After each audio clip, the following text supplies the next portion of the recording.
Esse é o podcast do Jornal A Verdade, um jornal dos trabalhadores na luta pelo socialismo. Fique por dentro das lutas dos trabalhadores brasileiros através do nosso jornal impresso.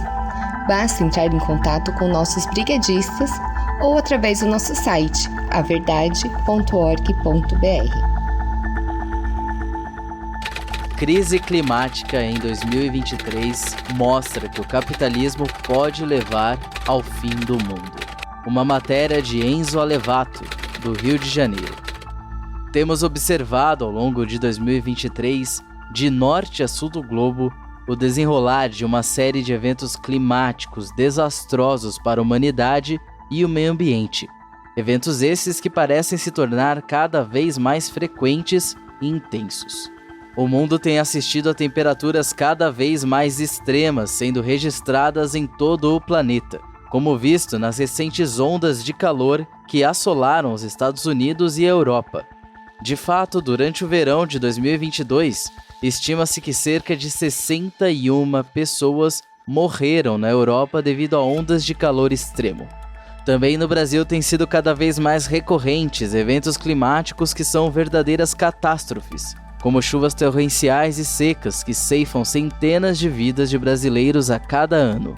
Especialmente afetados são os moradores das periferias dos centros urbanos, como os moradores de favelas e regiões de encosta, que se tornam ainda mais vulneráveis a deslizamentos e os seus efeitos desastrosos. No Brasil, como sabemos, a população periférica tem classe, gênero e cor.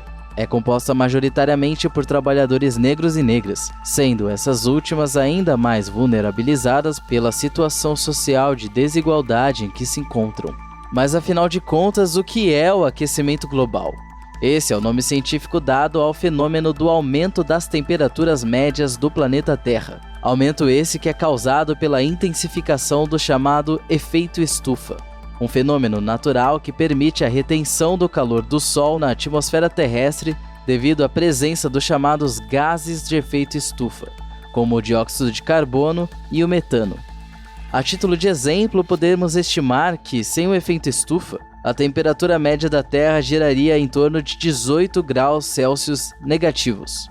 Entretanto, a interferência humana, especialmente a partir do desenvolvimento do capitalismo da Revolução Industrial, tem causado a liberação excessiva de gases de efeito estufa na atmosfera, aumentando assim exponencialmente a retenção de calor na atmosfera e ocasionando um aumento sem precedentes nas temperaturas médias globais.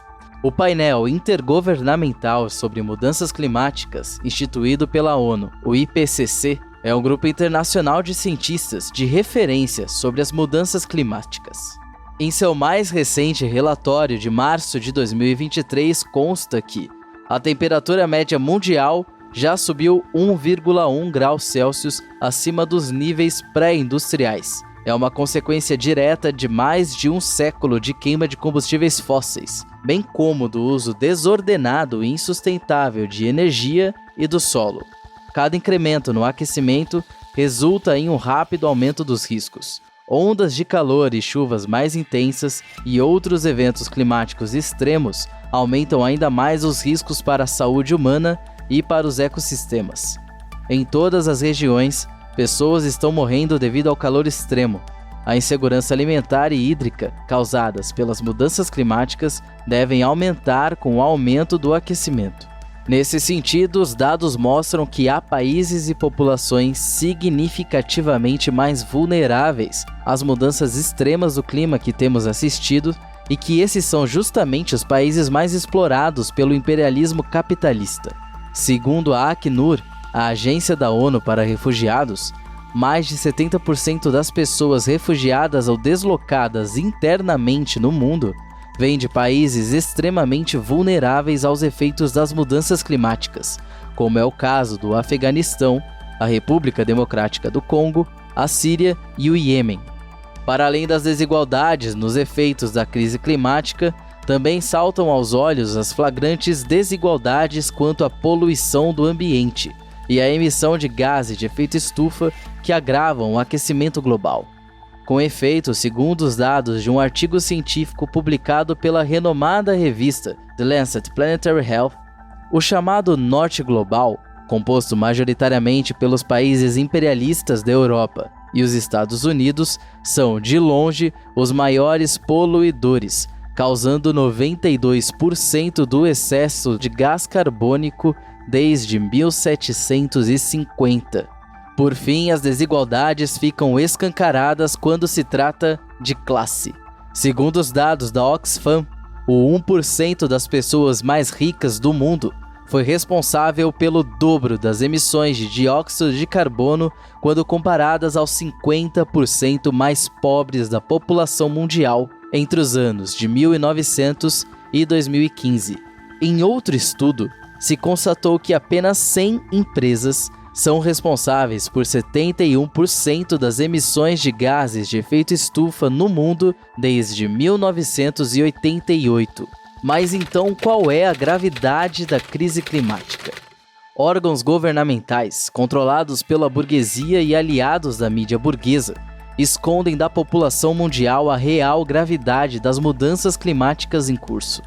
Fazem isso com o intuito de impedir a inevitável revolta que adviria contra o sistema capitalista, dada sua incompatibilidade fundamental com a continuidade da vida humana na Terra. Em seu último relatório, o IPCC trouxe a público o diagnóstico de que, caso cessemos as emissões de gases estufa em 5 anos, ainda seria possível evitar o aumento de 1,5 graus Celsius nas temperaturas médias da Terra até 2100. Entretanto, em um dos mais importantes artigos científicos sobre as mudanças climáticas publicados recentemente, o proeminente cientista do clima estadunidense James Hansen e outros 14 coautores de diversas nacionalidades constataram uma situação muito mais grave do que o IPCC. Tecendo críticas ao método de análise usado pelo IPCC em suas revisões, Hansen e seu grupo diagnosticaram que, mesmo se interrompêssemos todas as emissões de gases estufa hoje, ainda veríamos um aumento em torno de 4 graus Celsius nas temperaturas médias da Terra até o ano de 2100. Para termos dimensão da gravidade dessa situação, uma diferença de 4 graus Celsius nas temperaturas médias do planeta é a mesma diferença entre as temperaturas atuais e aquelas da era glacial, onde conviviam mamutes e espécies humanas ancestrais. Mas afinal de contas, estamos falando do fim do mundo ou o fim do capitalismo? Mesmo quando temos acesso aos dados científicos que nos informam sobre a gravidade da crise climática, há quem procure apaziguar as contradições, afirmando ser alarmismo ou exagero apontar a necessidade de lutarmos imediatamente contra o capitalismo e as mudanças climáticas. Até mesmo na esquerda, é comum vermos uma certa negligência quanto à importância das mudanças climáticas, seus impactos na vida da classe trabalhadora e mesmo quanto à sua centralidade na própria sobrevivência da humanidade na Terra a médio e longo prazo. De fato, estamos vivendo um tempo histórico, de encruzilhada para a humanidade. Devemos escolher entre o fim do mundo ou o fim do capitalismo. A atual geração tem a tarefa histórica de lutar pela sobrevivência e pelo bem comum da humanidade, sob a pena de extinção. Devemos compreender a gravidade do problema e ter dimensão da tarefa que se põe à atual geração. Ou mudamos o jeito que vivemos, ou seremos uma das últimas gerações de humanos a pisar na Terra. As tarefas da classe trabalhadora. Admitir a gravidade do problema é o primeiro passo para pensarmos e executarmos a solução. Sendo assim, entender a urgência da crise climática deve estar entre as principais prioridades dos comunistas, denunciar às massas o quanto a destruição do planeta Terra e da própria humanidade é consequência da lógica capitalista de produção. Por isso, deve ser também prioridade máxima destruir o capitalismo para construir uma forma nova de vida em sociedade, alinhada com a preservação do planeta e a própria sobrevivência da humanidade. Mas isso requer necessariamente um chamado imediato à ação. Os comunistas não podem se abster do tema da construção de uma forma de sociabilidade realmente sustentável. Nós temos consciência dos desvios revisionistas e reformistas que estão presentes em concepções como o chamado ecossocialismo e as suas variantes. Entretanto, não podemos incorrer no erro mecanicista que é pensar que devemos esperar o socialismo para começar a lutar contra o problema das mudanças climáticas e do equilíbrio do meio ambiente de maneira automática. É preciso pensar e construir um socialismo que garanta a continuidade da existência humana na Terra. Para fazê-lo, não podemos mais ignorar a gravidade das mudanças climáticas atualmente em curso e devemos, antes, colocá-las no topo das prioridades da construção de uma nova sociedade. Você ouviu uma matéria da edição 280 do jornal A Verdade, um jornal dos trabalhadores na luta pelo socialismo. O nosso jornal não depende dos grandes ricos para se manter. Construímos há 23 anos uma mídia popular e independente. Para apoiar, considere adquirir o nosso jornal impresso com os nossos brigadistas ou fazer uma assinatura através do contato no site averdade.org.br. E não deixe de nos seguir nas nossas redes digitais para não ficar por fora de nenhuma notícia.